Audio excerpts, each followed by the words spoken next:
कि अरे ते हवे बम हम तोप के गोला कि रंगदारी बिहारी के खूने में होला। है कह दिया कि लेके गमछा तू लगता है भोला भोला, लेके गमछा तू लगता है भोला भोला। है गमछिया भैया हमने के महत्व रखला हो कि अरे ते हवे बम हम तोप के गोला रंगदारी बिहारी के रंगदारी है सिवान के खूने में होला। वो जो ब्लैक टी शर्ट पहने आरसीबी वाला उसको भेजिए। आओ आओ आओ आइले कि अरे ते हमें बम हम तो के बोला रंगदारी बिहारी के खूने में होला। रंगदारी बिहारी के खूने में होला।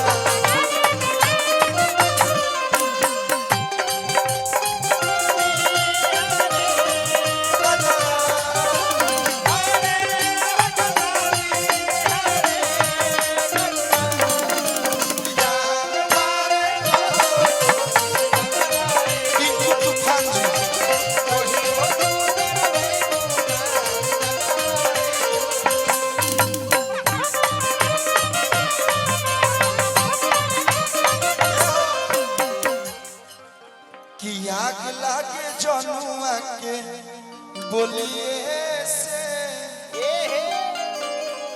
बात करे राई फला गोलिए से। तो जब भाई लोग से पूछा था कि पानी पियो में तू कवना इनार के हऊ, कि पानी पियो में तू कवना इनार के हऊ। कि अरे यूपी के हऊ कि बिहार के हऊ, यूपी के हऊ कि बिहार के हऊ। भैया इतना ओइट के सीमान में चला तारू कि यूपी के हऊ कि बिहार के हऊ। तो महल बोला कौना रंगदार के हऊ, अरे महल बोला कौना रंगदार के हऊ।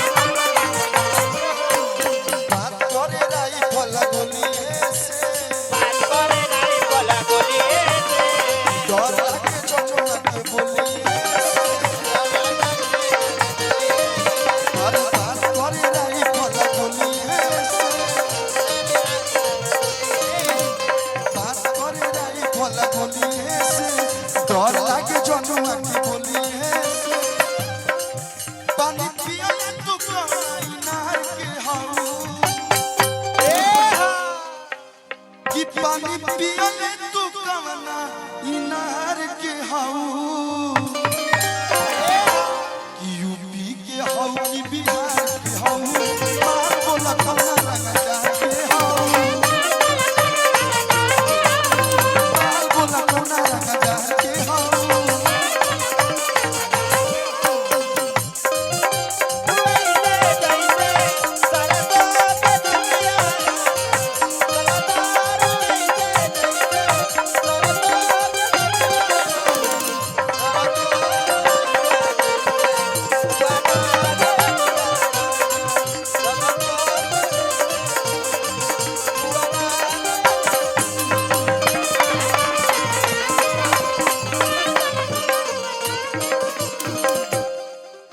कि अरे सवखीन बोल कौना हथियार के हऊ।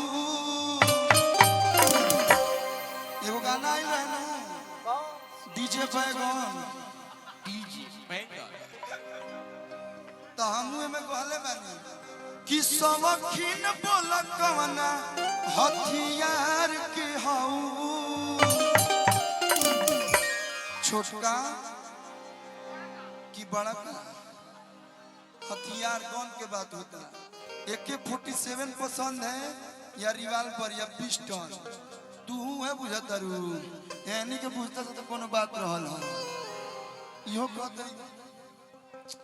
अरे की यूपी के हऊ की बिहार के हऊ, यूपी के हऊ की बिहार के हऊ, अब बोला कौना रंगदार के हऊ,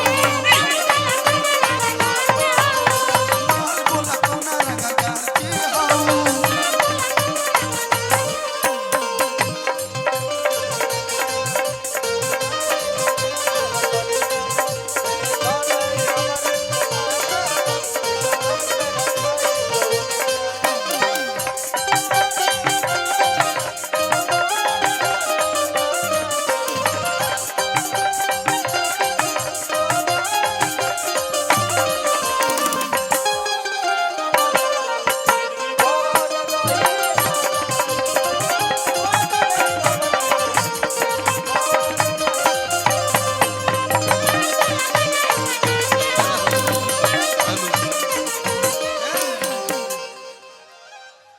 संजय भैया तनी तनी खोल आई लव यू।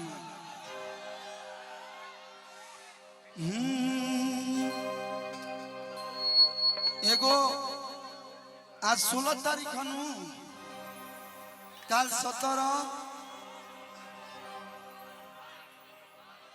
नाचो तंदू को आवते वो चालू कर दियो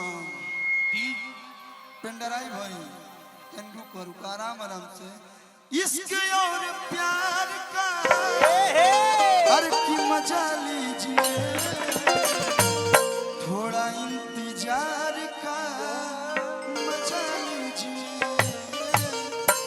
अभी तनी हमारो धीरे धीरे मूड बना तो बने दस कि जब सुतनी बलाम संगे हाथ खटिया लगाए तब मारेला झुलुफिया हवा साए साए रे बलम के झुलुफी।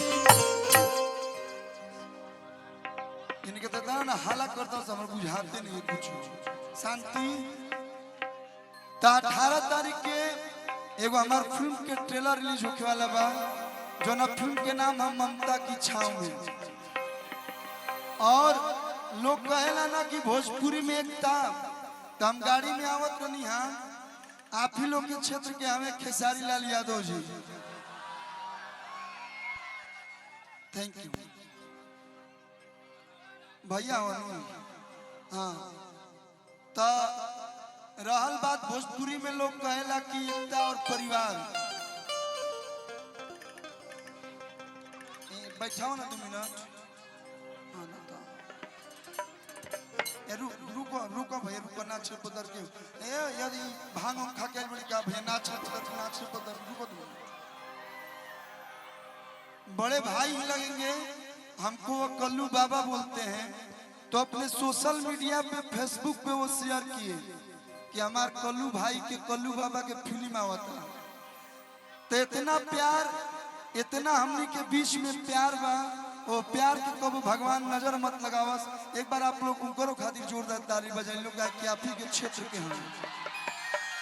और ये कार्यक्रम भी अगर भइल बा तो कहीं ना कहीं उनकर टीम बोली, उनकर भाई बोली, कृष्णा बेदर्दी जी जो वहाँ के राइटर हैं, कुछ देर में वो के आवे वाला बानी। वहाँ के आदेश आई कि जब प्रोग्राम बा जोन परिवार बा वो हमार परिवार हो, तो हम बेदर्दी लेकिन कि जब राउर परिवार हो तो हमारो परिवार हो, क्या कि सब कलाकार एक बाड़े है। जाके वाकई लगता है कि अपना परिवार में मिल जाए। तो एक बार जोरदार ताली परिवार खातिर आप लोग बजा दी। तो ममता की छाँव में 18 अप्रैल के आप लोग के बीच ट्रेलर रिलीज हुई सुर म्यूजिक से। ओकरा के देखब लोग अपन ढेर सारा प्यार दे लोग। गाना के भाव लगल इनकर साड़ी देख के और की केसिया भी झाड़ लेनी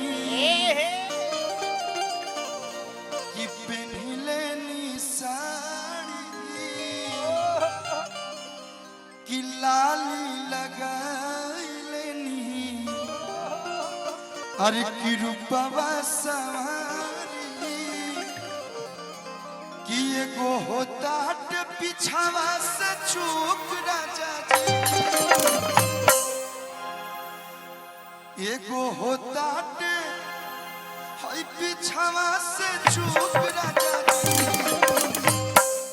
तो लगाई दी ताली झूठ के ताली बजा के तब न हमरो डांस कर के मन करी तो लगाई दी छोलिया के हुक राजा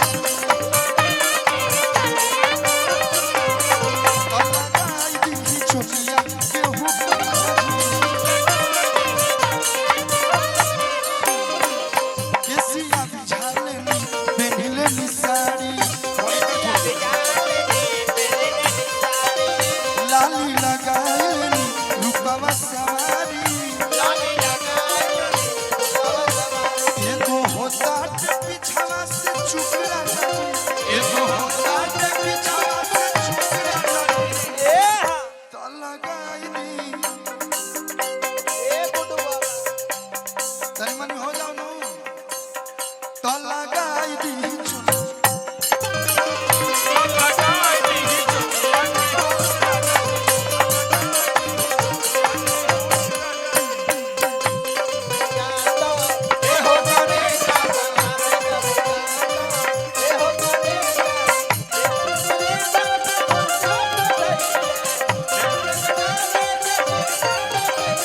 रउआ बुझी ना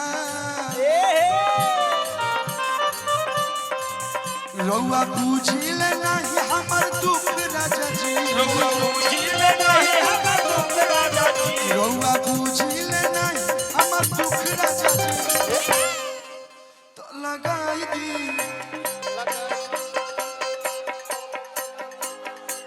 वाह वाह वाह ई भाव हो के कयाम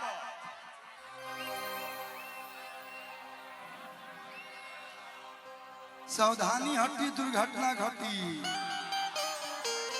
दूरे रहला में फायदा बा लेकिन आइल बनी है मंच पर तो हम कोनो डीएम कलेक्टर तो है ना तो तनी मनी एक्टिंग तो करही के न पड़ी तो लगाई दी छोलिया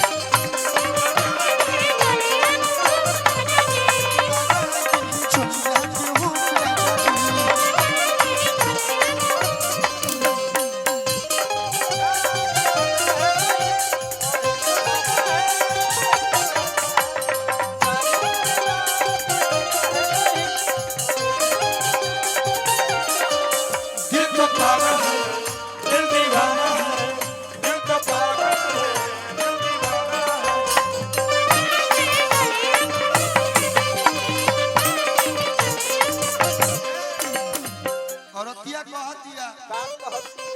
परदुमन भैया मंच पे बैठल बने आज के हीरो रहुए बानी दुल्हे राजा हैं आप आज ये चमकता हुआ चेहरा माता रानी करस रौर जवान रुआ जवान बंधन में बंधे जाता नहीं 7 जीवन ना 70 जीवन तक रुआ लोग साथ में रही लोग सैया पर तू मन तनी बुझिला चरिया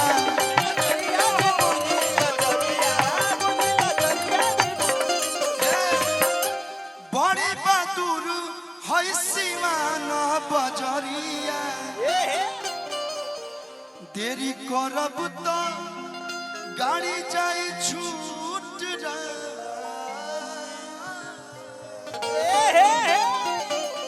कि देरी करब तो गाड़ी जाई छूट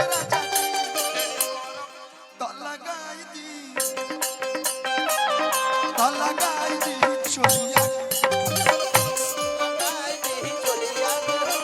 लगाई दी छोलिया के हुक राजा जी अलग